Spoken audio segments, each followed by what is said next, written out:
And now for the previous, these are the e-bookery, this is the e-bookery team. And these are the previous speakers we have had for so many months now.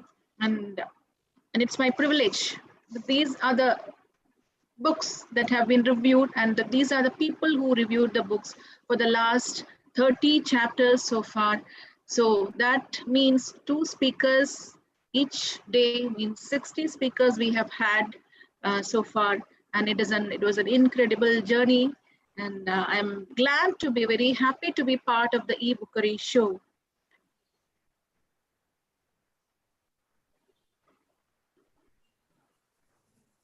So first, after the networking, usually we start with the story time. So since my co-host Sanish is not able to join today, it has fallen on my shoulders to tell you a story. So here it goes. An elderly carpenter was ready to retire. He told his employer of his plans that he is going to retire.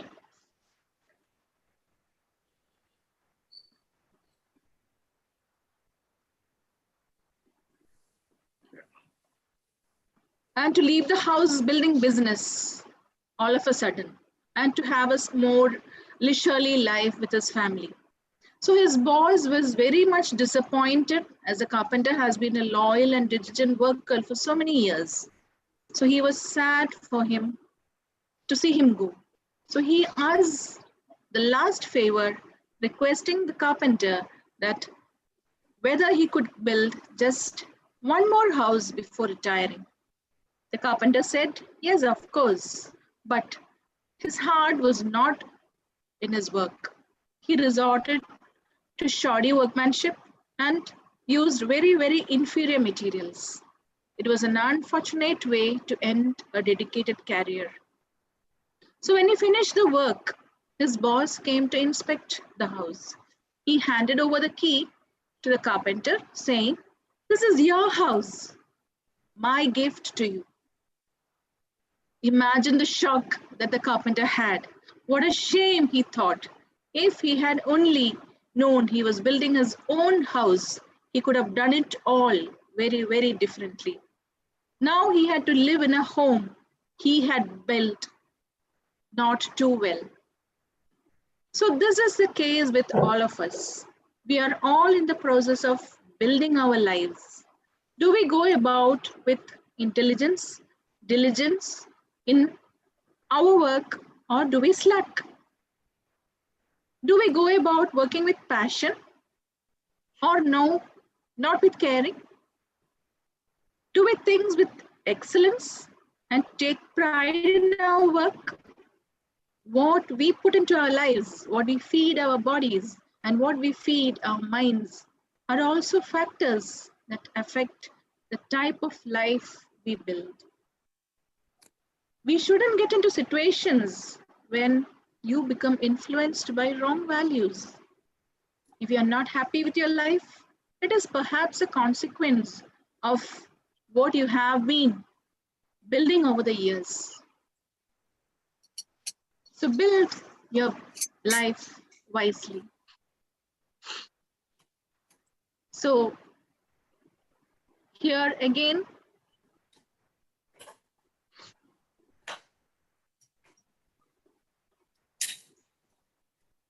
we have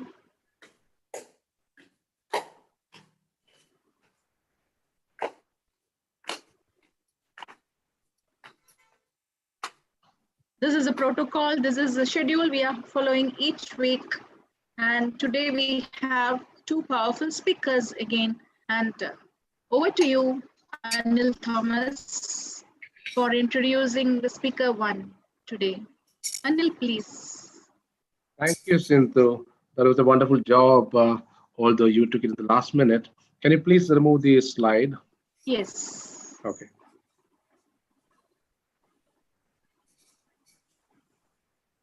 All right, thank you.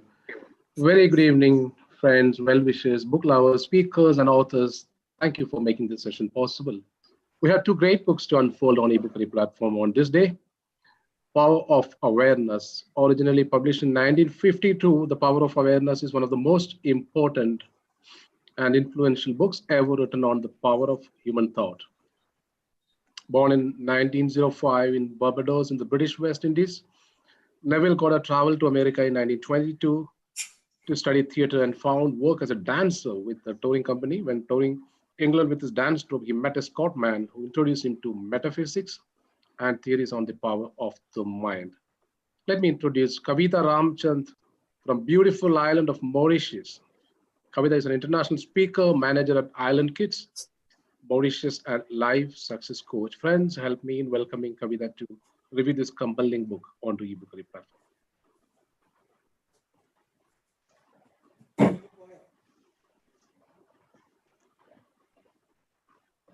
Good evening, everyone. Thank you, Mr. Anil. And is it okay if I start with my presentation? Yes. You're free to share it now, Kavita. Yeah. Okay, so I have tried to concise this as much as possible to half an hour, and not half an hour, 20 minutes I was told. So you'll have to keep me on track for the time. Sometimes I tend to go overboard. Don't So worry the about that. book's name is The Power of Awareness by Neville Goddard, a cosmic philosopher. This book starts by defining who is I am. You know, we always say I am and whatever we put after I am, right? So basically, what is I am? I am is a feeling of permanent awareness, is the definition of the absolute. It's the core substance on which everything rests. You can forget where you are, you can forget who you are, you can forget everything about after I am, but you cannot forget I am. It's something that stays with you. It's a permanent feeling of knowing that you exist. Now, good or bad, man is actually the arbiter of his own fate. And we all know this. We have all heard that we are the creators of our destiny. So this book is very powerful for anybody who is willing to even recreate their destiny. It's that good. So I am, these are two of the most powerful words because what you put after them will shape your reality. We have all heard that reality is, in Hinduism, we say Maya, or it's an illusion. How is it an illusion? You know? And now understand that I am cannot change, but you cannot outgrow I am because you're always I am something. Now, the book talks about what do you put after your I am. If you put I am happy and you keep thinking I am happy, that's going to be your reality. And if you put I am sad, that's going to eventually become your reality. But how does it happen? So you have a concept of yourself. Sometimes we also refer to this as our self-image. And that is formed basically by how we react to the life we live in, the world we live in. And it also depends on the culture we are brought up in. It depends on a lot of environmental situations. That's how we grow up in life, forming a concept of ourselves. And consciousness is the one and only core substance that manifests what we think of ourselves into our real world. If we really understand this concept, we can recreate our world at any point of time. So you have to understand that there is something called consciousness, which is the only reality, and it is based on what do you think about yourself? What is your concept of yourself? I am whatever. We sometimes say happiness is a state of mind. So that means everything else should be a state of mind. So actually, health, beauty, wealth, genius, all these things are not created. They are just manifested by how we have thought in our mind. How did we arrange our thoughts? Did we say I am? Do we actually say I am happy all the time? Because if we keep thinking like that, eventually we are going to arrange the molecules of our mind We are going to arrange the consciousness that is flowing to and through us and lead it towards creating a happy life. And just to digress a bit, this is exactly what happened in my life. When my life was so happy, I was a happy person, my world was happy. And then I suffered from an emotional impact. My 29-year-old brother passed away 12 years ago it was such a shocking experience. And slowly, I questioned, why did he die at such a young age? Plus the fact that I knew I was using the law of attraction to attract things in my life. I knew that for sure. But when I questioned how did I attract his death, I got no answers. Slowly, for 7 years, I think I entertained anger towards God and I entertained grief. And I used to think to myself, I'm so sad that my brother passed away. And after 7 years of being like that, I myself was going through a stage of, I think, depression. I got so ill. And when I needed to find myself again, my happy self, and I took a coaching program by the Proctor Gallagher Institute, in 2 months, my life turned around completely to becoming happy again. So this is exactly what happened in my life. I was not aware of my thoughts until they became my reality. What you put after I am will eventually shape your reality. So it's not what you want that you attract what you believe to be true. I had started believing that life is not fair, my brother has died, and all these things. God is not just, you see. So basically, we have to understand one thing: your reality, whatever it is today, you can change it by changing your state of consciousness. That changes the concept you have of yourself. If you are feeling, in the Bible, there's something that says, let the weak man say, I am strong. Well, the weak man is feeling weak. How does he say, I am strong? But by saying it and keeping on saying it, he's going to start feeling, he's going to change the concept of himself. And that will eventually change your reality. Your I am will change. Whatever comes after I am will be your reality. That will reflect, it will reflect in your reality. So if a weak man is saying, I am strong, although right now he's not like that, but by saying it continuously, it will eventually become his reality. It will change his reality. So this knowledge is not even about change, it's about transformation, because that's exactly how my life transformed. And to get started, Neville says you have to have a desire, not just a mere hope or a wish, but a strong desire. It's the starting point of all achievement. Not a hope, not a wish, but a keen, pulsating desire which transcends everything. And that was where my state was. I was literally as if drowning when I knew I was gasping for breath when I took this coaching program, and my life was saved. For me, my life was saved. So what works is basically the power of assumption. The whole of Neville's teaching is on the power of assumption, which is a great power that we possess as human beings. If you will assume your desire and live as though it were true, even if it's not yet true right now, but you assume it to be true and you start to act as if and live as if it were true, there's no power on earth that can stop it from becoming a fact.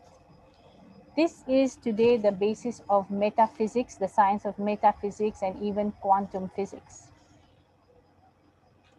And to get there, we have one of our greatest gifts, which is the imagination.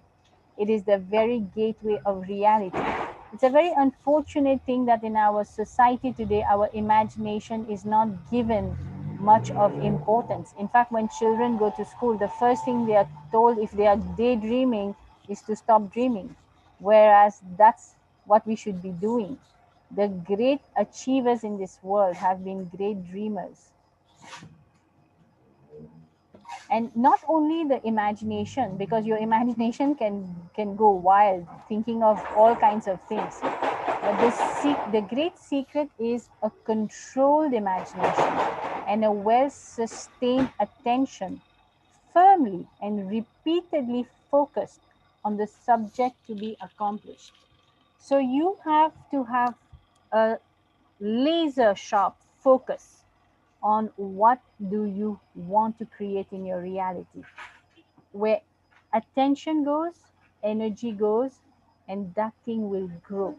If today I plant a seed in the soil and I just leave it like that, I don't nurture it, I don't water it every day, I don't let sunlight go there, that seed will not grow. So you have to have focus. Very important to have focus on what you want to create. So it has to be, the attention has to be there, and it has to be firm, plus repeatedly. When I was repeatedly thinking about my brother passing away and remembering that hospital where I was when the doctor was saying he's no more, all these things, what was I doing? I was repeatedly playing that thing in my mind, and that became my reality. Just changed from like happiness to sadness, and I was thinking everybody else is being mean at me or is hurting me, whereas it was my own state of consciousness that was creating my reality. This is so powerful. If I wear the mood as if it were true, I will realize it in my world.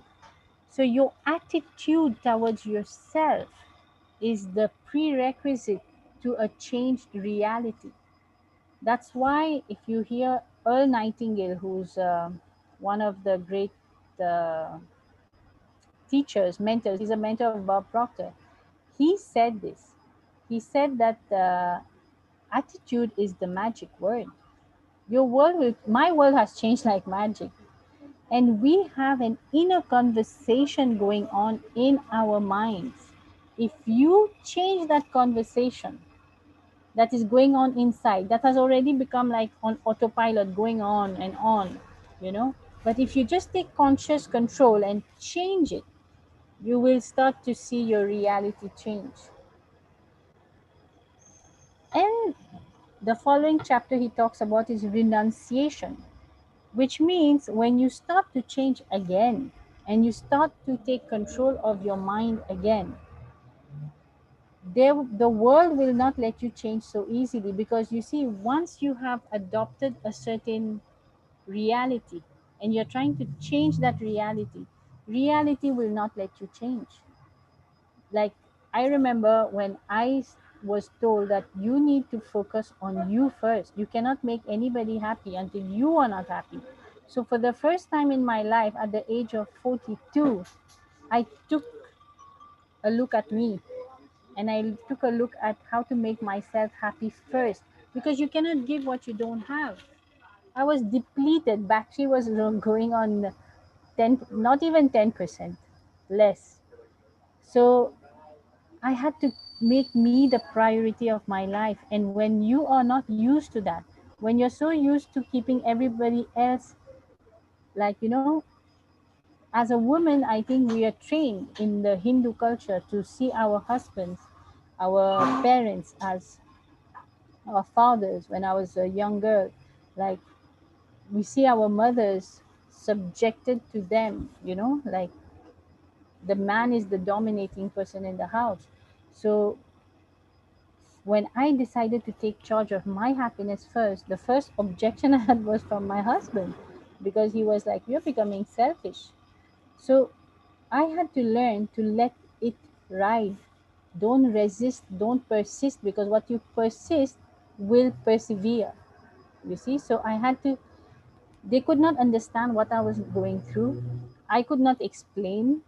So because it was not on the same frequency, this is all about energy, vibrations and frequencies. So it was like, radio, best FM and tal FM, like how we have in Mauritius, two kinds of frequencies, and they clash.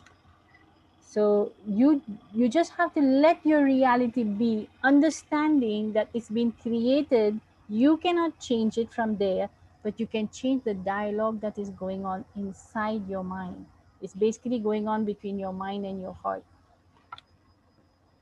So you actually don't make things. Creation is already finished. God created everything. We just have to become aware of it. And you have to feel yourself there until it becomes natural. This is where your imagination comes into play.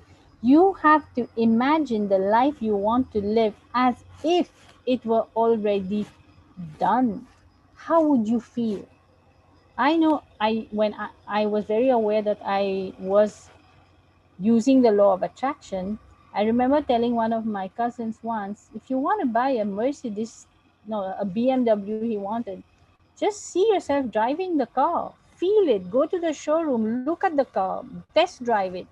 And he started doing that. He was just what, 16 years old or 18 or something like that. And he actually got to buy one. I have another client recently who came for my coaching and bought an Audi. It was always his dream. And when my cousin did that, he said, yeah, but I bought a second hand. I said, well, you should have asked for a new, you should have seen yourself driving a new one. So you have to get into the feeling that it's done. It's done. You can see it in your mind already. You can feel it. Not only see it, you can feel it. You see, your body is 70% water. Your cells are absorbing whatever energy you're passing down to it through your thoughts, through the images in your mind. So you have to, if everybody can just do one thing today, is don't entertain negative thoughts, because that's exactly what you're going to create in your life. I'm a living proof of it. So if you judge after appearances, if you let your five senses dictate to you how you should think, then you will be in a prison of your own making. That's exactly how I had become. So the subconscious mind, which is the emotional side of you, it once something goes in there, it cannot remove it, but it can out picture it if you give it a new picture. So if you are thinking of what you want to the very last detail, of how you want it to be, your subconscious mind is going to accept that. So if you want to impress your subconscious mind with that state that you want, you must assume the feeling that would be yours if your wish was already realized. That's how you have to be living today, not tomorrow, today, and be happy. It was not easy for me to do that. From a very sad state to pretend to be happy felt like I was lying to myself. I was not being honest with myself. But then I had to come to the point to realize that what I had believed to be true was also not true. I had to come to a point to realize that, okay, my brother is not with me, but he's with those who have passed on. And if nothing is ever created or destroyed, so he must be with my grandma, with my aunts who have passed away, and he's happy over there. Why am I looking at it? I'm the one feeling sorry for myself mostly. And the best thing is, the path has to be effortless. You see, just look at nature. There's no struggle in nature. You don't see flowers struggling to bloom or caterpillars struggling to break into a butterfly. Everything is happening so smoothly. In the same way, if you just maintain that assumption that what you want is already here and you give thanks for it today, every day, you have to see it in your mind. By doing that on a daily basis, you are working the mental muscle that you have and strengthening that mental muscle of imagination, which is one of our higher mental faculties. It is a gift we've been given. It's so sad that humanity is mostly thinking of what they don't want today, because we've been so conditioned nowadays to let our reality dictate what we should think. You see, reject reality. Think of what you want. Napoleon Hill said this: circumstances, he doesn't pay, I create them. That's what he said. I create my circumstances. And you can, because the power of God is with you through your imagination. There's a power flowing to and through you at all times until you're alive. Do we ever question how we are moving our hands, feet, our eyelids are batting, our digestion is happening? Who's doing all that for us? It's happening in such an effortless way, you don't even have to think about it. In the same way, if you want something in your reality, you just have to think about it in such a way that it becomes like a burning desire in you, and holding on to that picture until it will manifest in your reality. It's so effortless. It's the crown of mysteries. A lot of people, it's only today that quantum physics, metaphysics have discovered what the ancient seers were saying for the longest time, that you are the creator of your reality. You become what you think about. All religions disagree on mostly everything, but this is one thing they all agree upon. And if you will go to see, this point is one of the most important points. Like Hindus put tika, even I think the Muslims, they do namaz, they have to touch this part. Even the Catholics, they have something they put here during baptismal. This is something so important, our imagination. And then you don't have to do anything, you have to just let go. And let God means you, the higher power that is flowing to and through you, your highest self, is just going to take that image. The image can only flash onto the screen of your mind if you've entertained it, if you've held on to it for the longest time. And it will take the image, absorb it in your subconscious mind, which is in every cell of your body. The vibrations of your body will change, and your actions are going to change. Just think of this. A person who's sad will not be jumping with joy, right? His actions are governed by his emotions. The same way, once we change those emotions at the core, our actions are going to change automatically. We don't even have to push ourselves to do it. We just have to entertain the visual. In fact, I did this for my brother's wedding. When my brother was about to get married, 2 years prior to that, I had gained a lot of weight after 2 pregnancies. And my mother was on my back to lose weight, to look better for the wedding and stuff like that. So I remember going and watching the movie Mujhse Dosti Karoge, and that time Kareena Kapoor had turned size 0. And I looked at her and I'm like, I want to look like that. And actually, I should have put a picture here. I came down from 80 kilos down to 54 kilos in those 2 years to be for my brother's wedding. But what happened is, after my brother passed away, I was like, to hell with everything. Let's enjoy, let's be merry. And I gained it all back. But now I also know why I gained it all back. There's a thermostat in our minds, that subconscious programming that is there.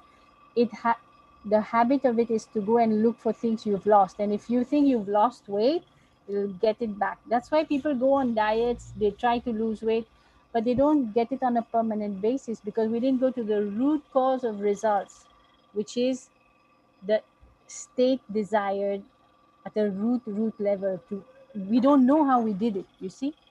That's the thing. So all things are possible today. Nobody can tell me things are not possible. We've gone to the moon, right? If man can go to the moon, I think man can do more than that, can do a lot better in life. We can, as long as we are within the bounds of nature and follow the laws of nature, we can do anything we want. Now, thinking is good. Creating the ideas are very good. Internalizing the ideas are very good. But then when your body moves into that new vibration, when you have to now act on the ideas, a lot of people don't act because they are afraid. They're afraid. I was there when I was being told that you are here to teach this knowledge, because I already knew all this knowledge from before, because I had 4 years of study of the Advaita Vedanta philosophy. And that had shifted my life a lot, but there was always a missing link. But when I did Bob Proctor's coaching, the whole Bhagavad Gita that I used to study made sense.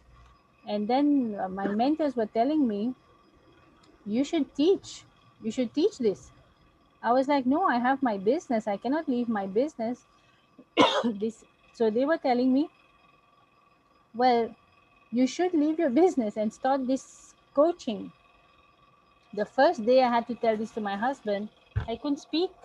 My voice was not coming out. Just give me a minute.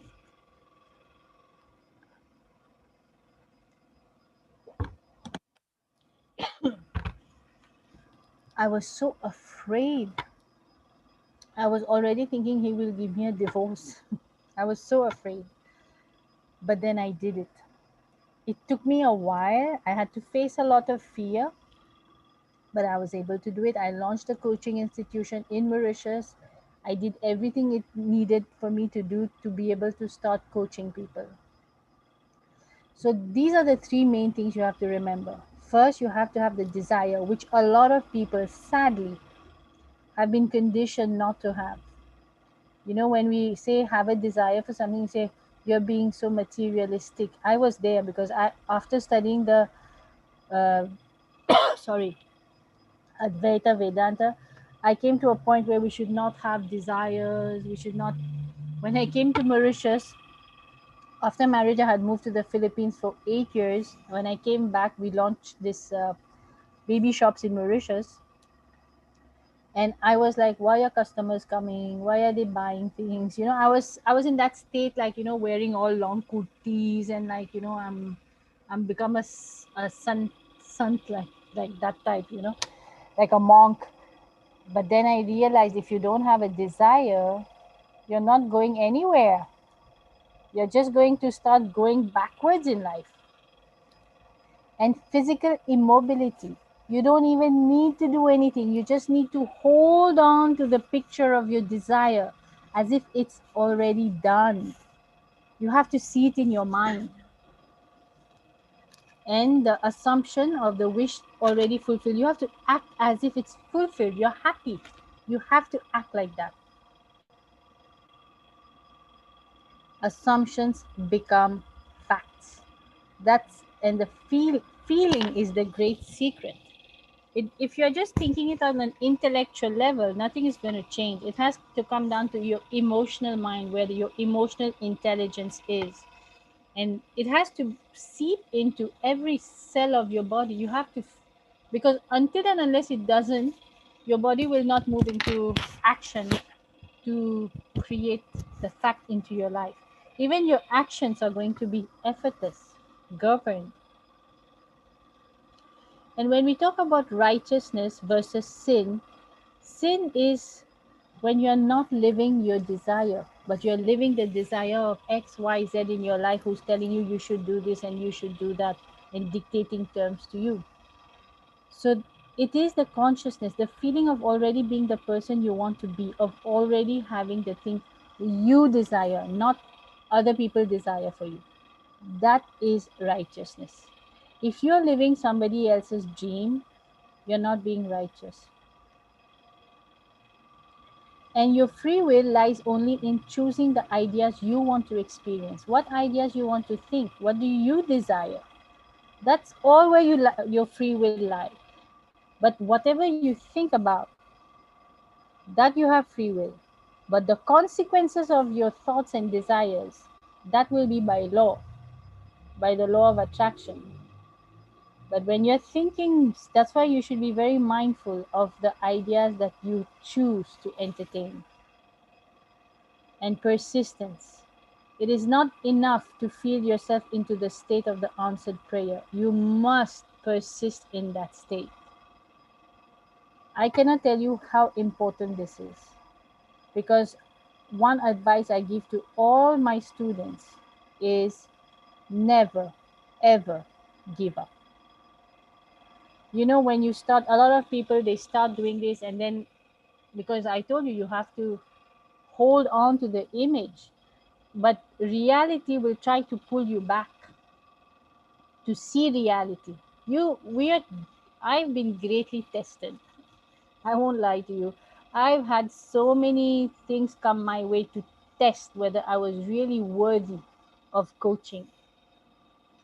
And I passed all my tests. It was not easy, but I did it because I really wanted I think it was more like discovering what God wanted for me. And I remember when my husband was telling me, how can you leave me the business and all? I said, you know what? You're asking me to make a choice between what God has sent me to do here and between you. Who should I choose? Because I was always a very spiritual person. So for me, when I discovered my purpose here, it was like a calling. It was bigger than me now. It was to serve humanity. And there will be failures. This is where we have to be mindful also. The failure is only just to tell you that you're still not feeling that you have your wish already. You're not feeling it natural to you. You know, in the, like I told you in the beginning, it was very difficult for me to do that because I felt I was lying to myself, acting like another person that I am not yet. But I had to get to the point of feeling it as if it was second nature to me. So there will be failures along the way. If you've heard about Thomas Edison, that's a great example of overcoming and, going through failures. He failed 9,999 times before he invented the incandescent light bulb. And today we all know what the world is enjoying thanks to him. But he never gave up because he says he could see it in his mind. Nobody else could see a light bulb. So you'll have to step out in faith, you know. There comes a point of time where you want something that you don't know how you're going to get, but you have to step out in faith. To believe in the things you can see and touch is no belief at all. But to believe in the unseen is both a triumph and a blessing. It's not easy, as I say, because you have no evidence in your reality that it's going to happen. But you have to hold on to faith. And when that feeling changes, your destiny will change. If it was so easy to change destinies, I think it would have been easier, no? I mean, it would not have, the journey would not have been tough. And I would say this is for tough people. And I know everyone is tough. They just need to discover their own potential. So once that feeling gets absorbed into every cell of your body, of your desire, as if it's fulfilled, your life is going to change like night and day. So if you believe in God, then also believe in your imagination, because God gave you the imagination to create, to co-create with Him, with and through Him. And that's how you are also a co-creator of your reality. So that's it. Did I take too long? It's fine, Kadama. It's all right. Hello? Yes, It's yes, okay. yes. It's okay, It's Kavita ma'am. absolutely fine, That's fine, good. fine. It's okay. It's Okay. perfect. Did I go too fast? No, no, no. It was perfect. It was perfect at perfect pace. All right. So anybody has any questions? Uh, yeah, you can remove the presentation maybe. Yes. Screen. Yeah, yeah. Well, well, Kavita ma'am, you have presented it in a very, very calm and serene and sober voice now. And you have pointed out several things from the book and also from your experience that we will all remember. And you have motivated us to buy the book now. Yes, please And do.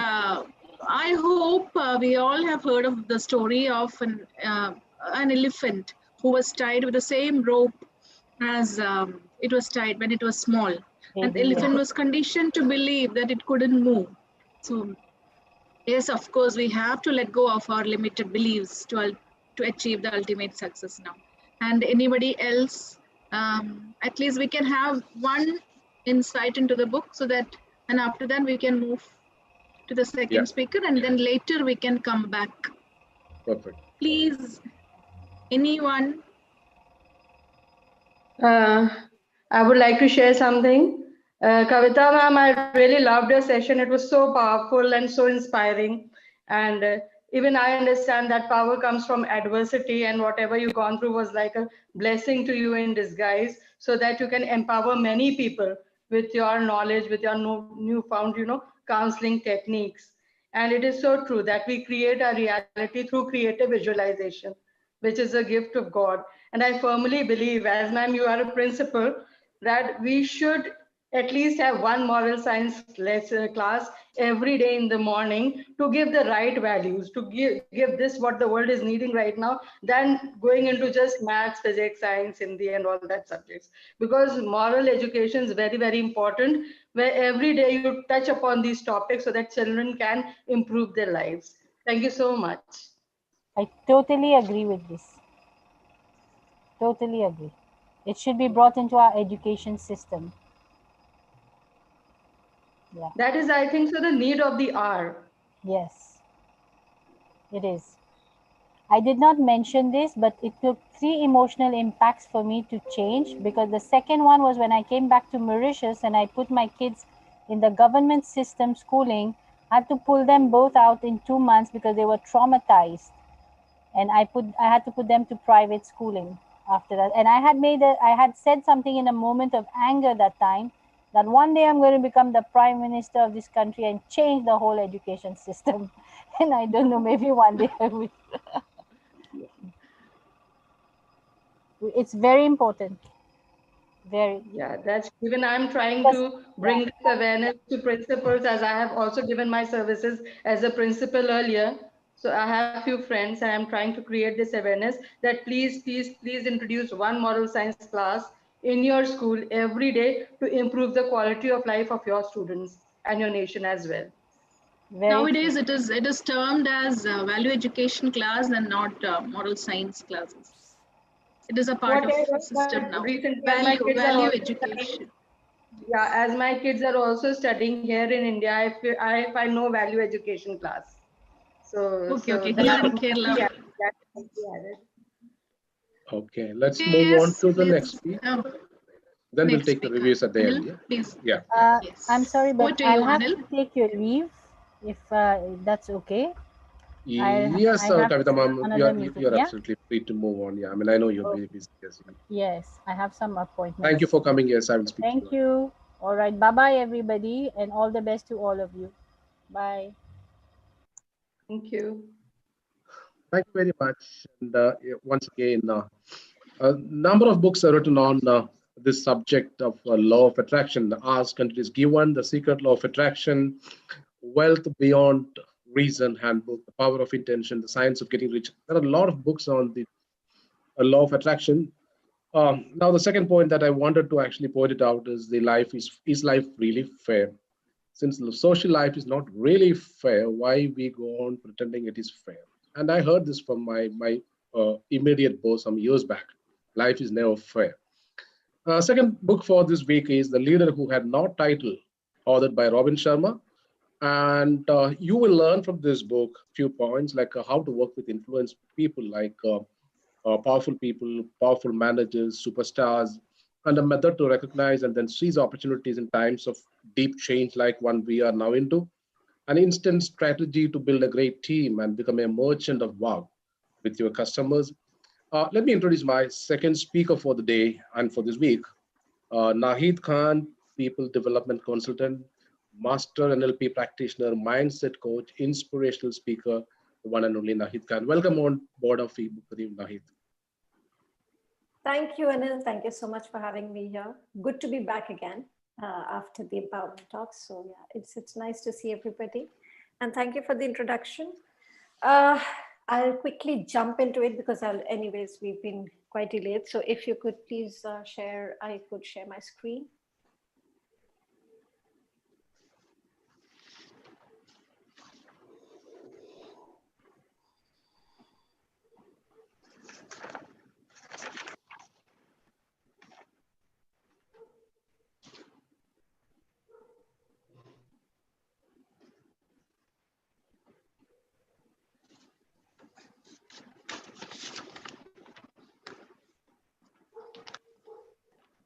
All right. So without losing much time, I'll just quickly jump into it. The book that we are going to speak about today or review today is called Robin Sharma's The Leader Who Had No Title. This book is a book which I had bought long time back, but I didn't read it. It's been lying in my cupboard for quite some time. And when the other day, Anil asked me about the books. So I was like, which book? Because I've seen that most of the books have been reviewed. And I think most of the books already speak about a lot of things, but in today's day and age and times, especially, what is that one thing that we all are in desperate need of? And that is leadership, each and every one of us. Because there's so much of fear, there's so much of uncertainty, insecurity, there's so much of chaos in the world right now, that it's like, who do we follow? Who do we look up to for inspiration? Who do we make our idol? And we've been always brought up like that, right? We've been always told that you should have an ideal in life. You should have somebody who inspires you and you look up to. At this time, who do you look up to? Who inspires you? When everybody is going through the same turmoil.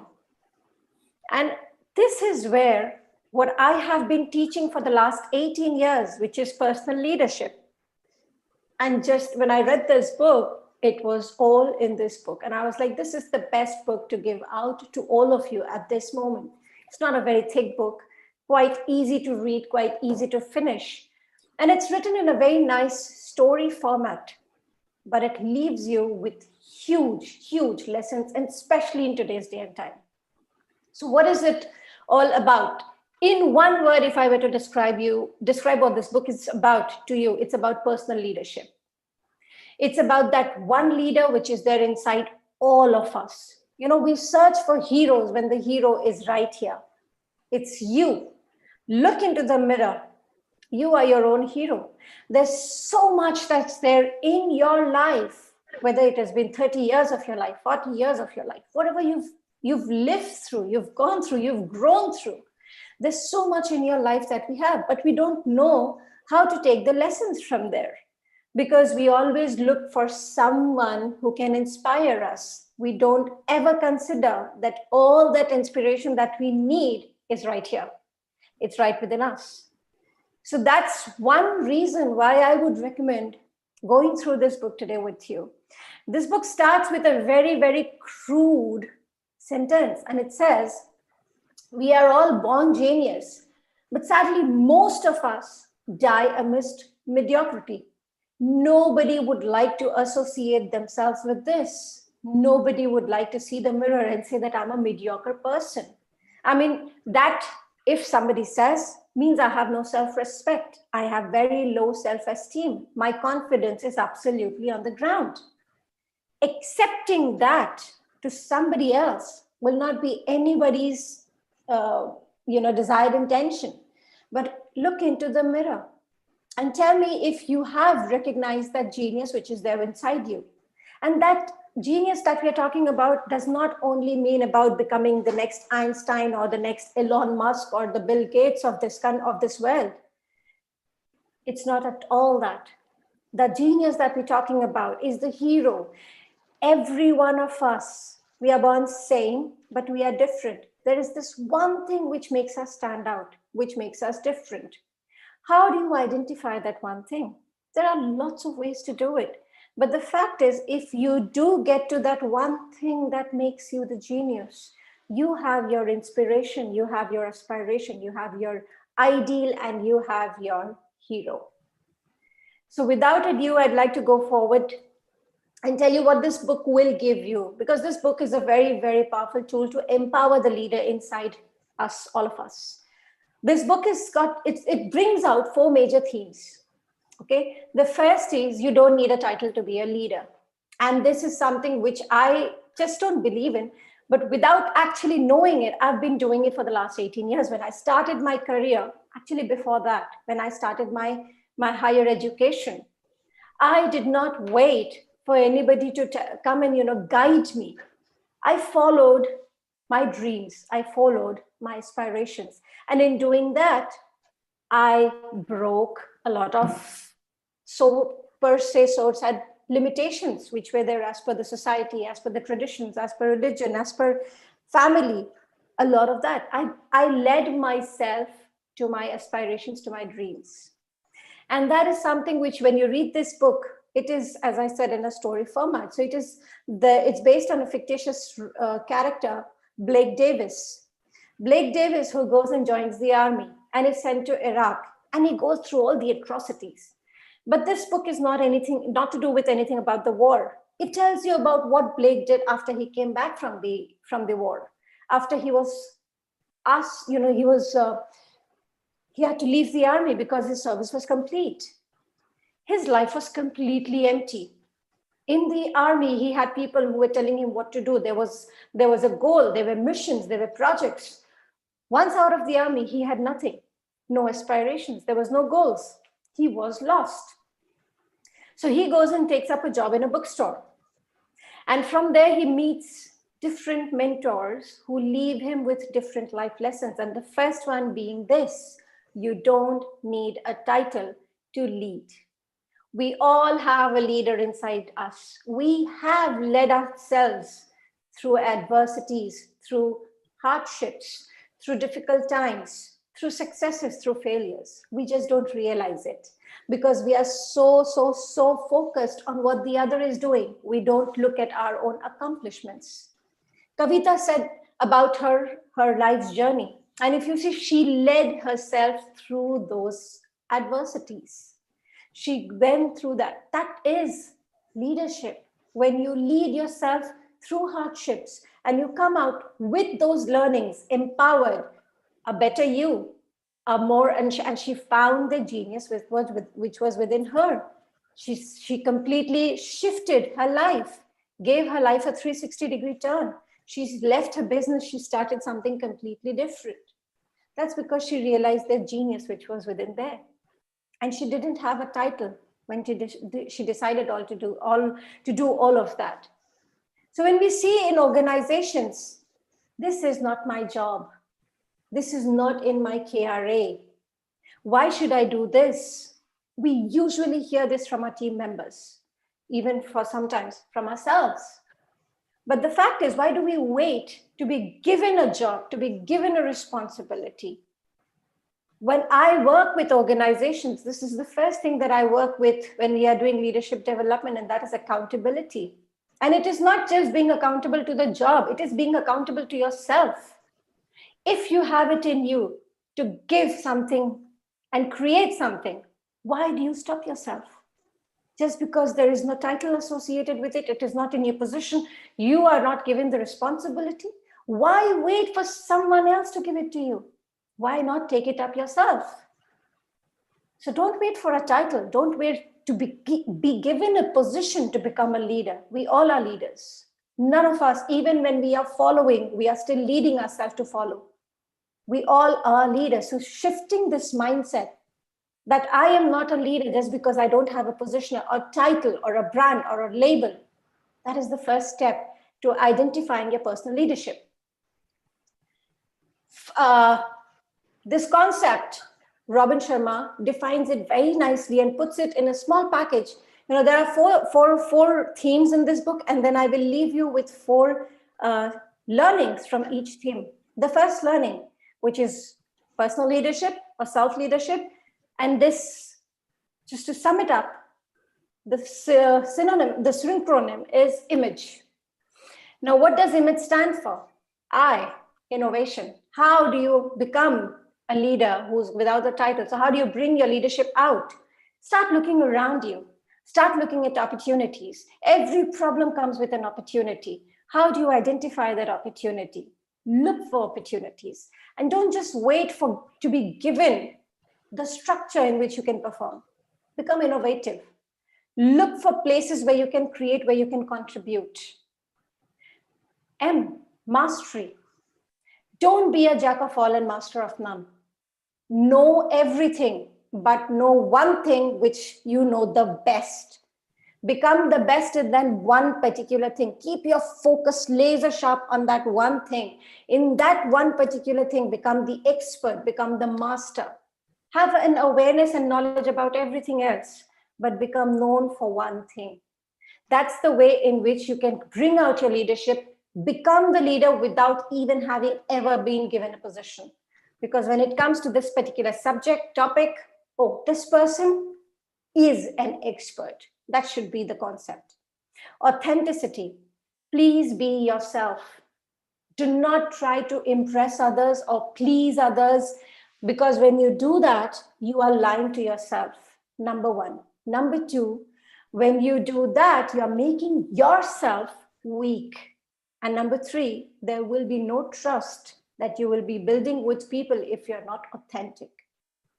4, G, guts. For a leader, it's very important to take risks.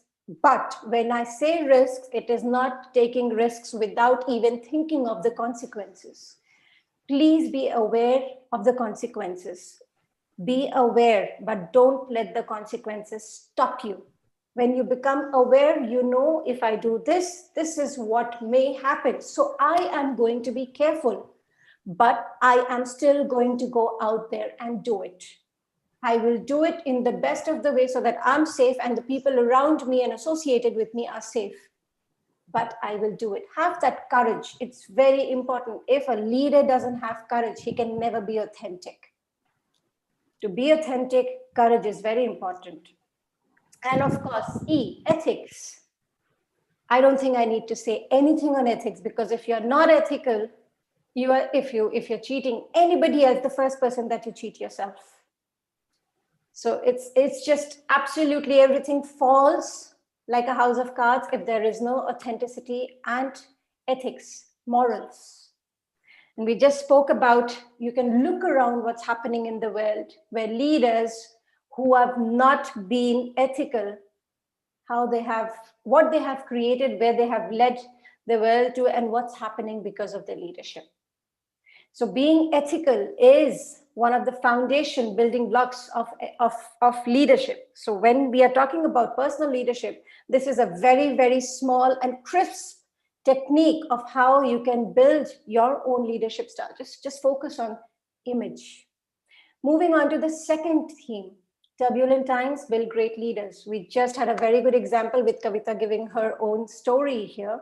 And I think all of us sitting on this platform today, right now in this meeting, have got some story or the other where we've led ourselves through turbulent times. Every single one of us, but we don't see it. We look for examples in others. We look for inspiration in others. We look at what Alibaba's founder, Jack Ma, went through. How did he become Jack Ma? But tell me something. Wherever you are sitting today, how did you reach there?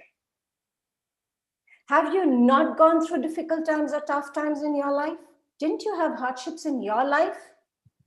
We all have led ourselves through turbulent times. So look back at your past and see all that you led yourself through. You will find that leadership quality inside you. Look around you. Look at those people who are successful leaders. Don't just look at their successes, but also look at their failures. They did have failures. So to sum it up again, the second theme, Robin Sharma brings it out as spark. The qualities which will help you, lead yourself through turbulent times, or the teachings. And that is spark, speak the truth. You don't need to lie. You don't need to cover up anything. Call a spade a spade. Have that courage to speak the truth. Prioritize. Know what's important to you. Know what is important in your life now. Stop giving your time away to things which are not important. Your time is very, very precious. So decide and choose where you are giving your time to. Invest your time in things which build you up. Build you up first, then anybody else. Because if you don't build yourself up, you can never bring anybody else up. The third, adversity creates opportunities. Every single problem comes with minimum 3 opportunities. Every single problem. And second point, which I have been teaching from students to leaders, every problem exists because a solution exists. So if you do not have that in the image, the first one, innovation, if you're not looking beyond what is to what can be, you will never be able to lead yourself out of any adversities. You will be stuck in that loop of what is, and the what ifs, which will come from that what is. So start looking at what can be, what more can be possible. Get out of the adversity loop. Respond, don't just react. People have a very bad habit. We all do, normal human habit, reacting. Anything happens, we react. Change, oh no, why change? Why can't we know what that change brings before we react? Why can't we respond? Why can't we take a pause, think, and then respond? So stop yourself from reacting, start responding. Listen, think, and then respond. And of course, kudos. Give yourself the praise that you deserve, the appreciation that you deserve. Not just wait for others to give it to you. Do not wait for anybody else to give it to you. Give it to yourself first. Pat your back when you've done something good. Say, fabulous, you've done a great job to yourself. Believe what you're doing, what value it is creating. And if you've created a value, celebrate yourself. Always, before you celebrate anybody else, celebrate yourself. Celebrate your wins and even your losses, because your losses leave you learned. They leave you wise. They leave you with knowledge. You grow. You grow with your wins, but with your losses, you grow twice. So look at these learnings. This is what will help us build our own personal leadership by leading through the times of adversity. Moving on to the third theme, the deeper your relationships, the stronger is your leadership. Who are we leading? We are leading human beings. We are not leading a pack of animals. Human beings, just people like us, same to same. If I don't treat them as I treat myself, I will never be able to lead anybody to anything. And first, I just need to see, how am I treating myself? Am I being fair to myself? Am I appreciating myself or criticizing myself? Do I believe in myself? Do I look at myself with appreciation? Do I look at myself with a positive attitude? If not, I will look the same way to the others. I will look at them with criticism, with a negative outlook, a negative feeling, a negative understanding. I will not be able to appreciate their contributions. So when I know what I'm doing to myself, I can give it to others. So look within. Are you building a good relationship with your own self? And then build relationships with people around you, because the stronger you build your relationships, the deeper your relationships, the stronger you are as a leader. Irrelevant if you have a position or a label or a brand or a title or not. Again, to bring this up and put it in a package, it comes to being human. Now, human, which is exactly the learning that we need, building relationships. As I said, we are leading humans. So we need to be human. What is the meaning of human here? He leaves us with these learnings. H, be helpful. Help without looking what you will get in return. If you are in a position to help somebody, do not think what you'll get back in return. Just go out there and give what you have. Second thing, understand. When somebody is speaking, please listen. When somebody is going through something, listen. See, listening is not just with your ears. Listening is with your ears, with your eyes, with your head, with your heart. Listen. Listen to understand. Understand people. Mingle with them. Network with them. Stay with them. Just be with them. Be present with them. Not because you have a responsibility or a job or it's a task or it's needed of you. Do it because you want to. Do it because you want to know your team. You want to know the people that you work with. Do it because you care. Amuse them. Please understand one thing. Humor is the best way that you can ever influence anybody in your life. If you can make people smile, they are with you forever. So just make sure that, it's not just serious talk, but you make them smile. You bring a little lightness in their life. You bring a little nice moment in their life. Crack a joke or two. It will not kill anybody. And then, of course, nurture. Nurture those relationships. Nurture people who are there in your team. Make them feel valued. Make them feel encouraged. Make them feel that they are worthy, that they exist. So this is the learning from the fourth theme. And then I move on to the last theme. To be a great leader, first become a great person. What it means, do I need to explain? I don't think so. So I'll move on quickly to the learnings. Shine. Shine yourself and then help others shine. Shine, see clearly. Remember that your health is your first wealth. If you are working, doing stuff, giving to others without looking at yourself, taking care of yourself, no matter how much money you accumulate for yourself, you'll still be a poor person because your health is poor. So the first thing that you need to concentrate on, always prioritize for yourself, is your health. Moving on, inspiration. Inspire people. You know what? The best way to lead people, the best way to make people do stuff, just inspire them. You don't need to go ahead and ask them to do anything. Just lead by example. Do it and see how they are inspired to follow you. Neglect no one.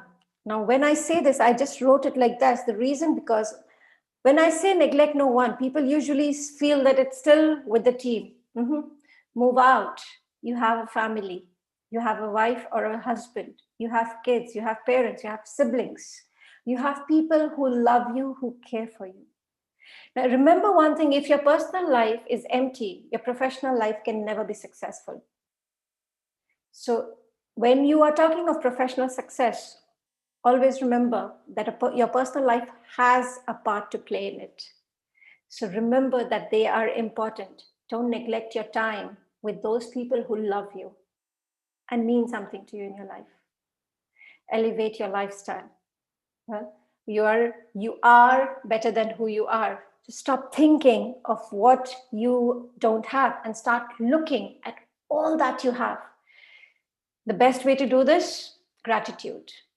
Start your day with just thanking just the fact that you're breathing, just the fact that I am Nahid and I have these, wonderful parents, and I have this wonderful family.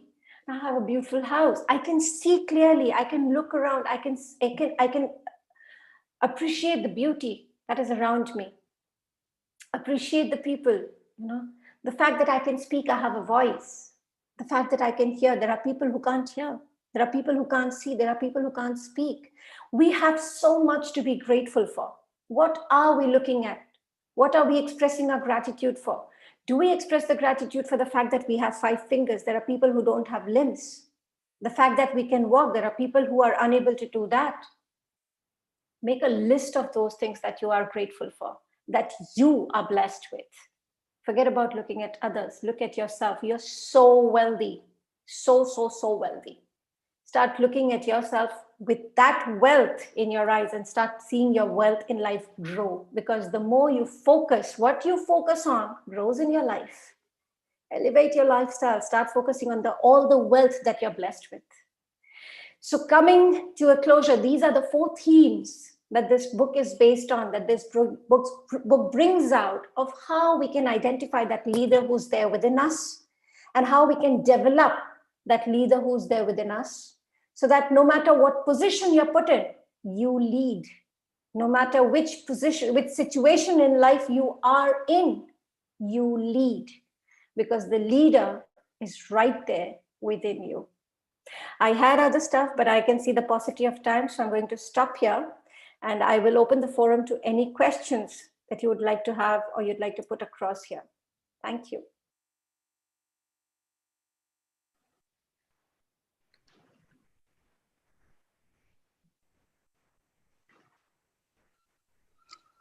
I am Sundaram from Bangalore. Wow. Thank you very much. Wow, Thank you very wow. much, ma'am. And Nahid Khan. Yes. yeah, ma'am, thank you very much. It's excellent presentation on author and a book very much dear to me. And in fact, I read all his titles. Thank And you.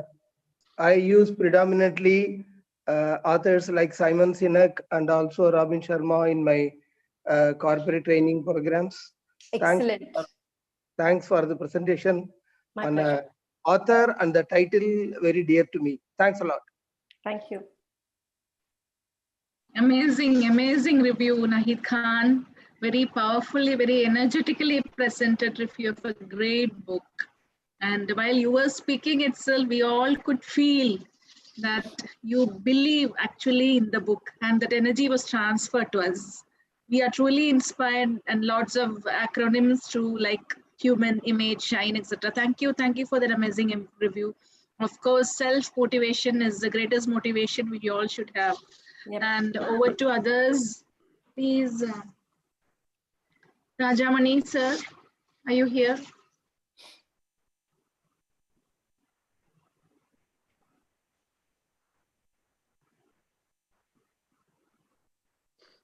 Yes, Dr. Rajamani sir. Then Soma sir, Soma Sajeevan.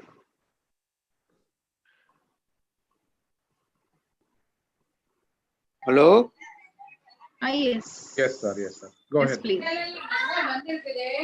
Actually, it's a very... Hello? Hello, yes. Am I audible? Yes, you are. Yes. Yes, please. It's very good. Both the presentations, I really like it. And then the second presentation is my favorite book. So the way in which you selected the book and the way in which you presented the whole book is really fantastic. In fact, I put it in the chat box also. Thank So you. I want to congratulate all the people, whoever is involved and whoever is participating today. You really did a wonderful job. And as if I am listening in front, I'm listening everything in front of me. So it's very good, excellent. Thank you so much. I'm waiting. I am expecting more and more from you like this in a different topics. Sure, inshallah.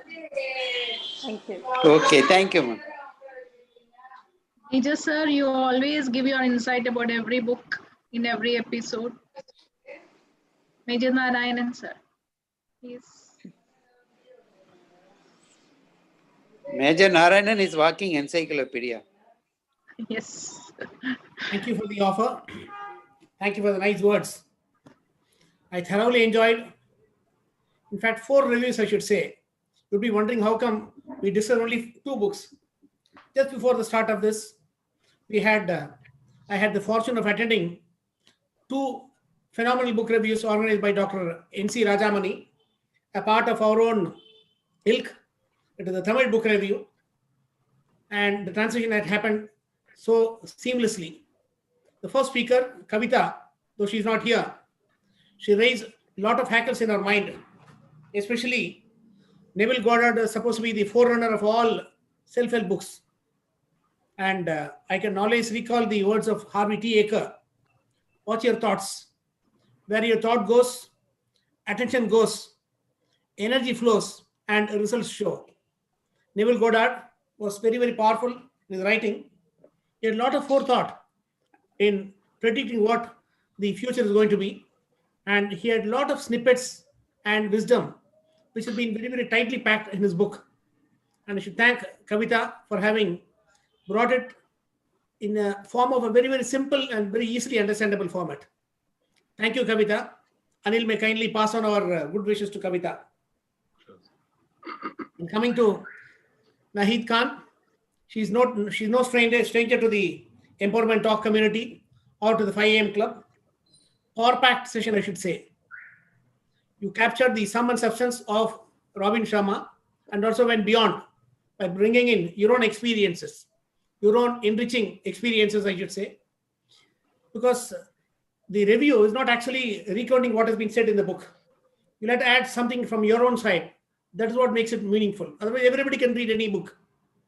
What is especially efficacious of Nahid is the way she was able to bring in her own experiences and her own take and adding value. This is what separates the grain from the chaff. And this review is a phenomenal book review, I should say. Both the books, they're serious. It never gave any room for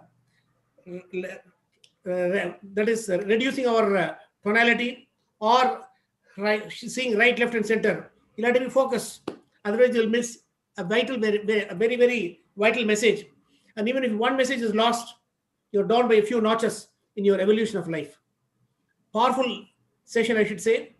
Personal thanks to Nahid Khan for having enlivened the evening and made it so enriching and so engrossing. Thank you, Abil. Thank you, Anil.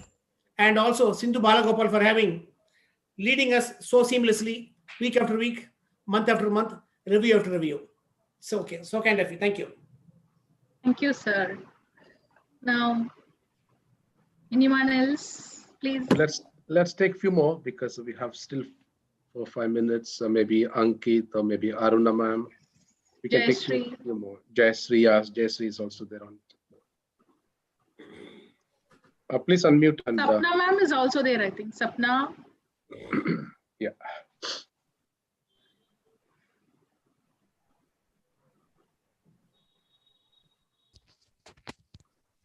Hi, good evening.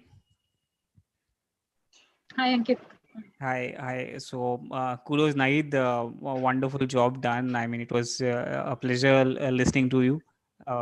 You took us through the entire book in a very different way, I would say. As if you were probably recounting your own experiences and trying to relate them and then putting them across.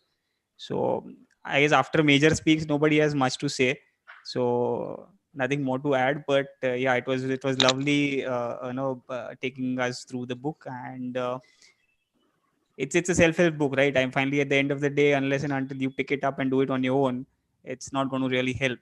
But somebody showing you the way is more of a direction and inspiration. So thanks so much. Yeah, thanks for that.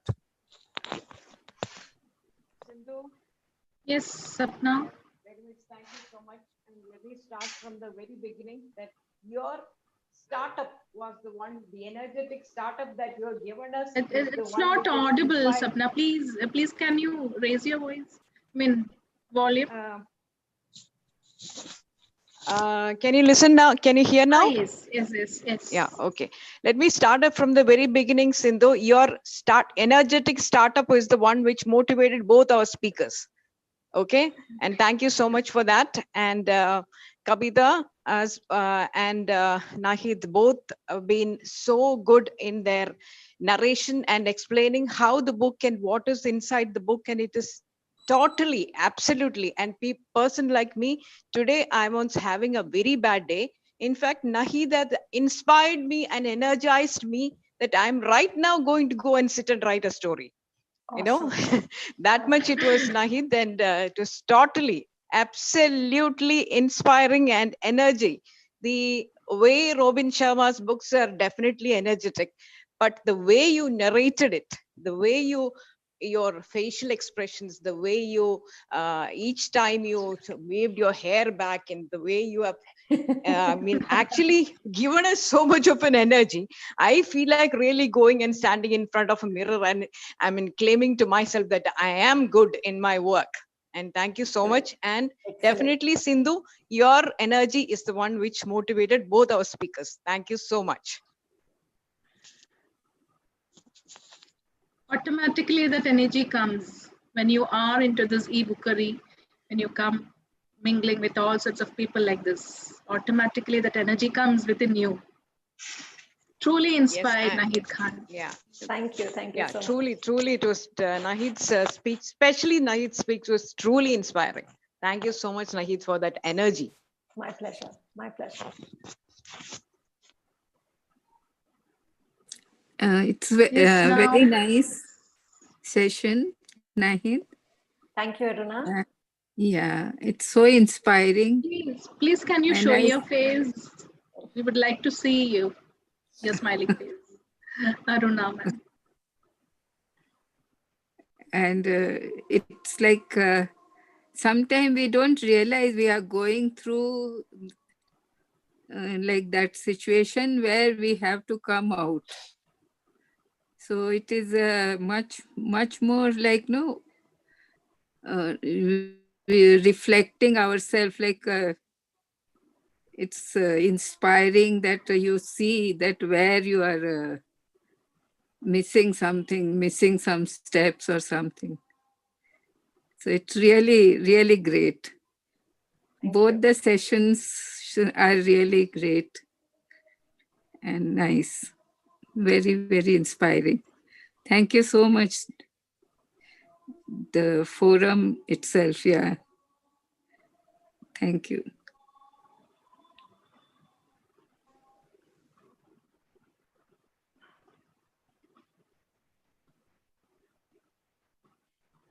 Yes, Nahid. Ankit is asking you something. How do you keep yourself and surrounding in a lively, amusing environment? Start with gratitude, Ankit. Start with gratitude that changes your mindset. And when you are grateful, you will find happiness. You know, when you start looking at when you are grateful, your mindset actually turns more into positive. When you are into a positive mindset, feeling lively comes naturally. Apart from that, if there's any specific issue that you'd like to address, then we can have a discussion, off the forum. That is something which I do.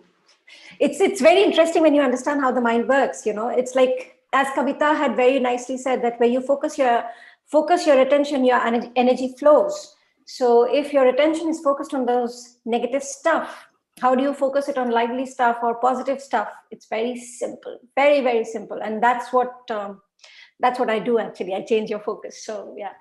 But to go ahead and how to do it right now, just start with gratitude. Just accept everything, don't fight anything, and just be grateful. And just see how the change happens. It's a huge change.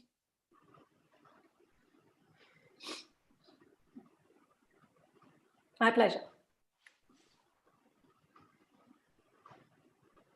Yes, please, more people. Sallamuthu, sir. Yes, madam. It is a very great session, madam. Both sessions are very excellent. We have learned a lot from both the sessions. It is simple English and we can understand everything with the experience. With their experience, they have explained the book from the book. So it is very easy to understand. It is very useful in our life to implement. Thank you, madam. Thank you for the session. Thank you.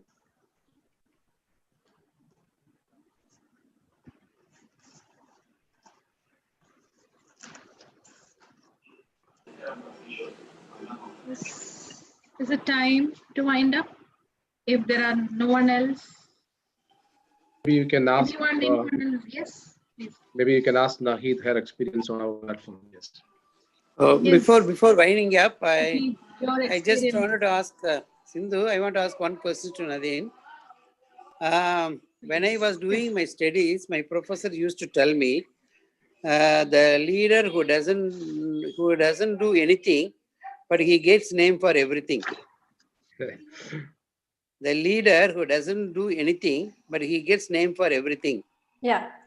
So here the Robin Sharma title is a different one. So what do you think about this one and that one, Nahid Khan? My question is clear? If you could explain it, please. The leader who does nothing. Yes. But he gets name for everything. Right. Okay. He gets name for everything. Okay. Yeah. Yeah. Okay. But here it's a little bit contrary, Robin Sharma title. That's based on perception, Dr. Rajamani. Okay. Because what we think is nothing, that's our perception.